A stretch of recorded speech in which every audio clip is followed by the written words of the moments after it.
Hello and welcome to the Innovate-A-Thon Discussion, where we cover everything going on in the world of innovation, creativity, workforce advancement, entrepreneurial thinking, and enabling the next generation to do good in the world.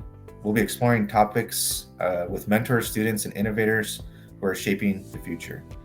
So today, I have our two co-hosts. We have Natalie and Jim from our team.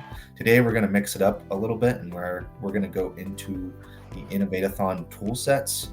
So I'm excited for this new segment for us to dive a little bit further into the tools that we use, really talk about their application, and talk about some fun and interesting facts kind of behind them along the way.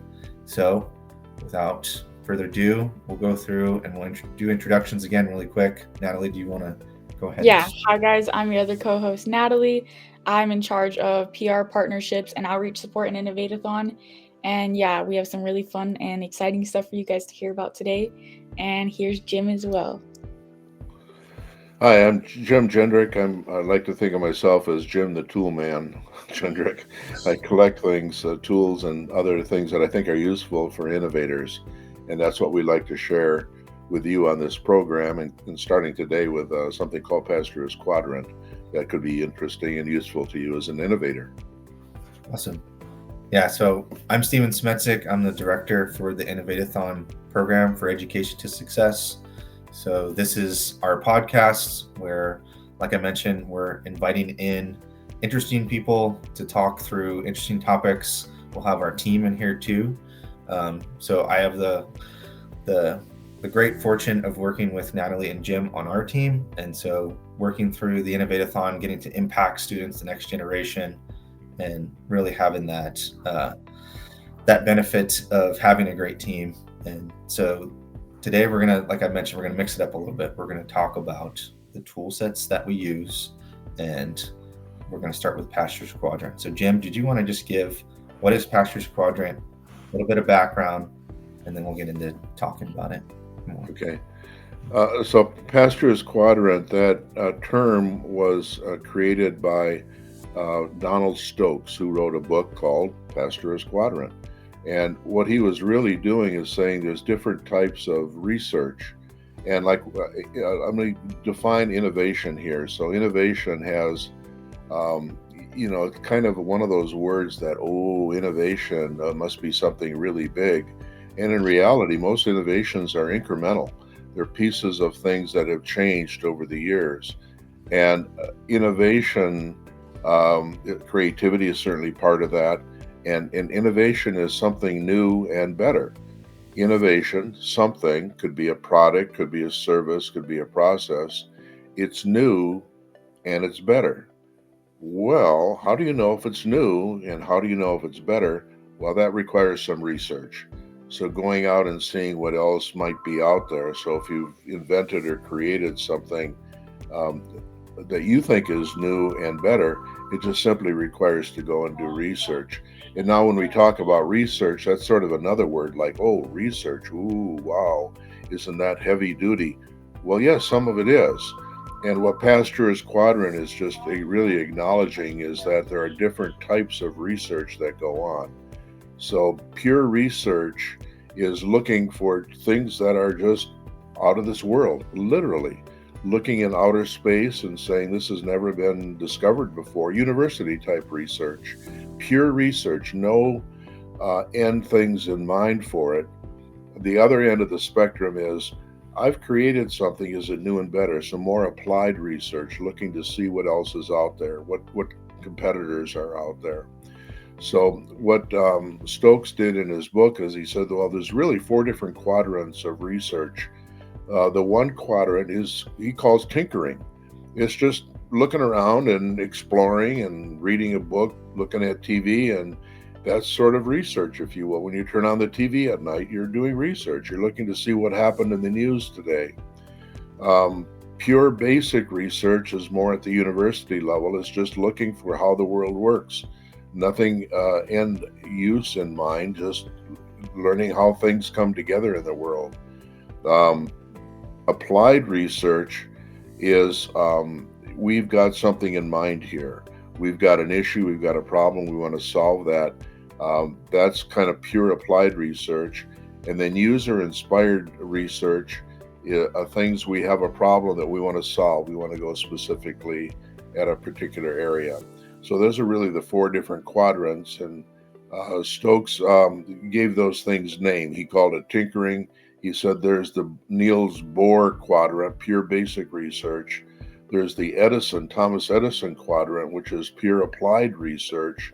And then there's user-inspired quadrant, which is Pasteur's quadrant, where he's looking to solve a problem. So it's interesting to look at that and say, we need to do research. What kind of research are we doing up here?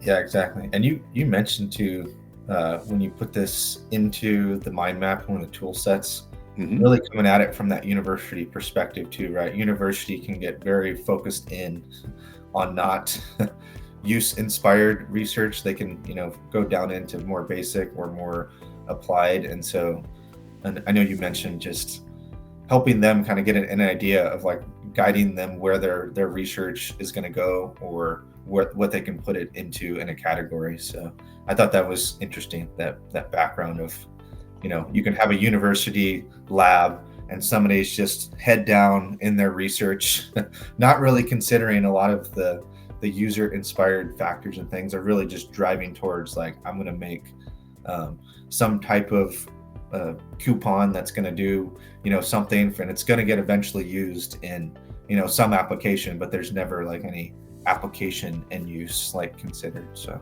that kind of makes me think of is Pasteur, because he was a university faculty, and he was like made to study all these things, and he was finding out like about the pasteurization process of milk, where if you boil the milk, then the germs are killed and it can be better for longer. And he found the same with wine. But like during finding out these things, he was kind of not believed by a lot of like his peers in the science field and even people out and about. And he kind of like had these struggles, not just for like the milk pasteurization process, but for a lot of things. Like for his rabies vaccine, he had the same issue where people were like, it doesn't work. That's not anything, like it's not like anything of substance, until he started showing them. Like he went out to a field and he vaccinated some sheep, and then those sheep ended up like getting rabies, and because they were vaccinated, they lived through it, where all these other sheep who hadn't been vaccinated died. So then they started to see, oh, like this actually does work. He knows what he's doing. And then he goes even further and he does something kind of unethical, where there was a little boy who got rabies, and he kind of wanted to conduct a trial to see if it would work. He never tested it before, but he told the parents he did. He ended up like saving the life of the little boy and of 300 some other kids with that vaccine. But it kind of just goes to show like the importance of pressing on in the midst of failure, and in the midst of people saying like that's not going to work. It isn't something of substance. Like even if it's something that people might not recognize at the current time, it still kind of makes sense to press on, even if you're like, I don't know if this is going to be anything, just because you never know what great invention you have under your belt that just hasn't been recognized yet. Yeah, those stories are interesting too, because you realize back then how radical some of these things were, right? Yeah, absolutely. And like, yeah, and in a world with like a lot less technology than we have now, like these people were very bold and like going out and trying to do these things, and yeah, it's great inspiration to think about. Like he went out and literally used it directly with the application, and like that's the reason it's Pasteur's Quadrant. It's like it had a direct application. It was use inspired, and to the extreme too, of like reckless. And it's even crazier like where he got this passion from. He got this passion to like develop these vaccines because he had 3 children who died like at a very young age in their childhood. So he like felt this like loss, and he felt like he wanted to kind of similar to IAT, like do something better for the world. He just wanted to like do something to make a difference in the world, which I think is really cool. Yeah. I think he had what I like to call, and a lot of people like to call, the aha moment. Aha, this works. Aha, they were alive. Yeah. No, That's right. they lived through all this. They lived. It worked. Aha. Yeah, it works He's definitely like, now. I know for "Whoa, rabies worked." so, Wouldn't we'd be talking about something totally differently, like if the kid like hadn't made it through the rabies vaccine and he just like killed a little kid, that would have been a totally different story.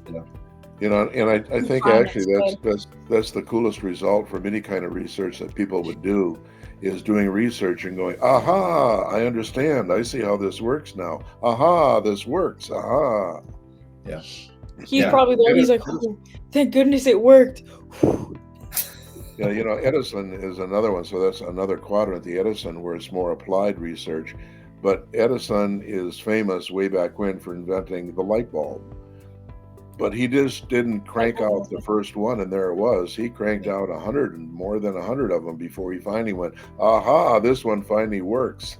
Yeah, no, and we were looking through that too, and I don't think this is true because it said, you know, there's been unclaimed that he actually tried up to like 6,000 configurations. Yeah, they have a lot of different numbers out there because I saw a quote from him where he's like, I have not failed. I've just found 10,000 ways that don't work. Yeah, that's a good one, isn't it? Yes. No failure here. I just know what doesn't work. Yeah. And I gravitate towards Edison too because engineering background, like it's one of those people that you look at where it's like this perseverance of an idea of like you're going to go through the scientific method, you're going to test every single thing to prove, you know, that something can be brought to life. And so that inspiration, like I can identify a little bit more with Pasteur maybe now that I'm further in my career and think about things more from the people or animal in that case perspective and working your way back from that solution. But when you first start out and you're a young engineering student, you really want to just find that thing, that revolutionary like idea that's going to turn into something like a light bulb. Like that's all engineers, you know, inspiration when you're younger is like, like you're not going to create the next light bulb, but what is that next thing? For me, it was 3D printing when I like discovered that. And then I had all of these interactive moments and realized that it was still early on enough where there was a lot of innovation and things that could happen. And I could literally go into my garage and just start trying to figure things out. And like, you start feeling like, you know, like, oh, what was it like? Is this what Edison was doing? Like, did he start out, you know, like this? Like, you know, it's that garage story too with all of the innovators that happened in Silicon Valley and all that too. So I think a lot of times too, like something that people young in their careers and like young in entrepreneurship, they look at people like Edison and Pasteur and like other great innovators from the past, and they kind of don't really think about like the fact that they had so many like things that went wrong and so many failures and so many trials and tribulations they went through. Like they kind of don't publicize all that stuff. What's publicized is like their great achievements and the light bulb and like electricity and the phone. Like all those things are kind of made to be so big, but we kind of forget about all the like the fails and the times that they messed up and the times they were like crying and couldn't figure out what they're doing. Like those moments all got them to where they could have like their light bulb moment and like all those other great things that they've done. Like for Pasteur to be able to develop the rabies vaccine, he had to have failed on so many other people, well, not people, but like so many other animals before. And like he had to have experienced like all this loss and failure and all these things in his life that got him to that point where he could innovate to that high extreme level to develop this life-saving technique. There's an old expression, I probably won't have it exactly correct, but it goes something like, you have never failed unless you quit.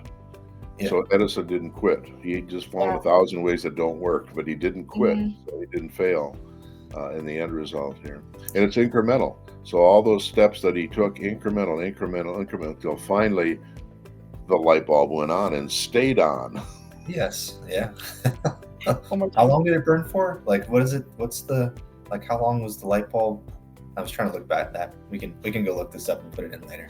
But yeah, just that original idea and the spark that lit everything else that happened. And then I think I started talking with you too, just about Tesla and everything that came after that, basically like the competitive landscape that formed like after all of Edison's first inventions. And And now too, it's like, you still have GE appliances in your house and all of the the things that,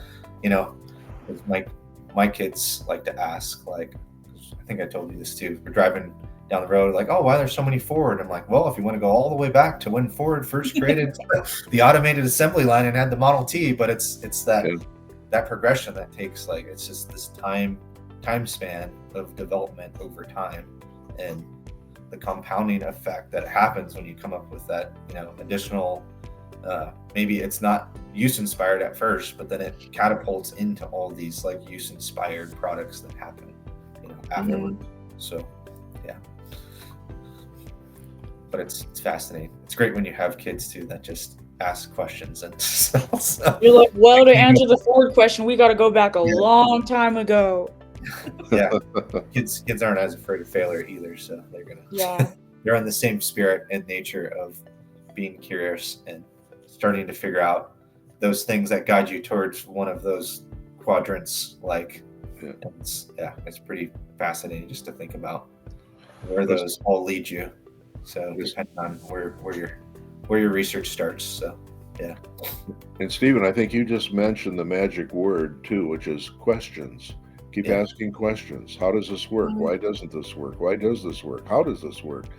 Where should this work? Those are actually, reminds me of the 6 key questions: who, what, where, when, why, and how. Those are good research questions. Who does it affect? Who, what is it? Where is it used? How is it used? Why do we care? Those are all good terms to use when doing research. Yeah. And kids constantly ask these questions. Yeah. So they'll make you think. They'll make you get innovative real quick. Yeah. And it's, and right, you got to take a step back when you ask a simple enough question to think about it enough and elaborate out really the meaning behind even a simple question, and it gets you thinking in progression and working towards something that is a well-rounded, possibly use-inspired, because you're asking the who and all these questions to lead you more. So I think when we talked about it before too in the past, it's great to have tinkering, it's great to have like pure basic applied research, but really most of all the innovation happens in the use-inspired and those applied, directly applied. Like it kind of goes back to Pasteur. Like, if his kids, like, well, this is kind of sad, but like, if his kids hadn't died, maybe he wouldn't have had that drive to like go out and be able to help all these other people. And it's just like with so many other things, like something will happen to someone near and dear to you, and you're like, how can I make their life better? How can I make this thing easier for them? And it's just like something that you do just out of love. Like, he did this just out of love, trying to help other people, and it ended up saving how many millions of lives since, I don't know, 1700, I don't know the exact time frame, but how many lives were saved just because of this terrible, terrible thing that happened. Like, yeah, exactly. And that I keep coming back to, because we're in a program of people, and like, we impact people, and really one of the main questions you ask is who in the beginning, because really, who is that? Who are you working back from, right? Who is the user? Where is the use going to be applied at? And so that almost, like, I always go back to it too when I look at those questions, and then really trying to understand, because you might not know who. You might have to ask the questions again and again to figure out who is going to be impacted by, by what you're trying to come up with or your initial idea. And so, and sometimes in the innovation process, you might not even know at first, like, who's going to be impacted. Like at first, when he was initially developing the rabies vaccine, it wasn't even for children. It was for like animals. And then he tested it on rabbits and he had success there. So he's like, okay, well, I'll test it on dogs. He had success there. Okay, well, I'll test it on sheep. And then the parents heard that he had cured like the animals, so they were like, well, maybe he could do it on our son too. So you could have an invention, and it could be something that you don't even think applies to this other topic, and you're like, whoa, this totally could work here. So you have to like really just remember sometimes to like think outside of the box and share your ideas sometimes, because maybe it's not you who develops the idea, maybe it's your mom. You tell her something, Mom, I made this, and she's like, well, I could use that in the kitchen for my KitchenAid or something like that. Yeah.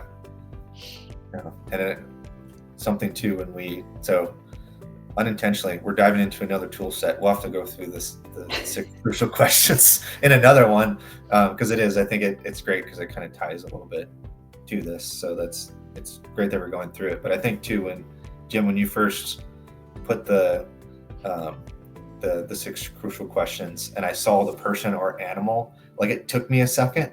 And then as soon as we started talking about Pasteur, I was like, oh, wow, this is directly, it's people and animals. So like, literally directly relates. Yeah. So it was one of those where it's like a lab type thinking, right? You're going to go out and test it on animals and you're going to see if something works. And then it could be an application that does apply to people.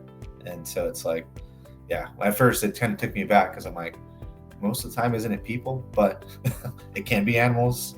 Really understanding the who is a big portion of the first part of your research in the battle when you're trying to determine if it can be used. So one thing that I think too, Pasteur, he wasn't originally like very engineering focused. He wasn't like any type of scientist to begin with at first. He was an artist, and like his parents encouraged him in his artwork. So he actually needed like heavy tutoring for like his college education. So even if it's something that you're like, I don't have a bunch of background in this, like you should still seek to learn as much as you can or pursue it or just try it at least, because you never know, you could end up being the smartest person in the world, or you could make some crazy science contribution or some crazy math or any type of contribution if you just kind of have a little bit of faith and a little bit of push and drive to kind of like think outside the box and like try and innovate and try and see what's out there to do for you.